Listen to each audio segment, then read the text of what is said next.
জাগিয়ে তোলার চেষ্টা করি। অত্যন্ত দুঃখের বিষয়, পরিতাপের বিষয়, যারা বলে ঈসা আলাইহিস সালাম ওই পবিত্র দেশে জন্মগ্রহণ করেছে, এমন একটি বর্বর জাতি, এই আইয়ামে জাহিলিয়াতের যুগের বর্বর জাতির কাছে আমাদের প্রাণপ্রিয় নবী জন্মগ্রহণ।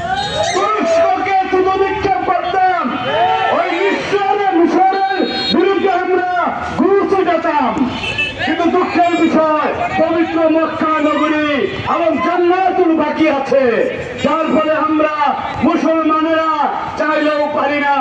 আমরা সৌদি আরবকে ঘৃণা করি, তুরস্ককে ঘৃণা করি, ইরানকে ঘৃণা করি, যারা আমাদের ভাইকে, আমাদের বোনকে, আমাদের শিশুকে, যাদেরকে মৃত্যু মুখে পতিত রেখে তারা আজকে আয়েশ করছে, তারা সুরা সাক্ষী।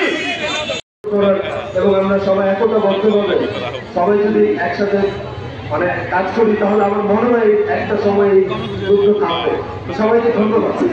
ইসরায়েলি যে পণ্যগুলো সেগুলো চিহ্নিত করা এবং সেগুলো যাতে ইম্পোর্ট না করতে পারে, সেগুলো ইসরায়েল নারে তাকবীর।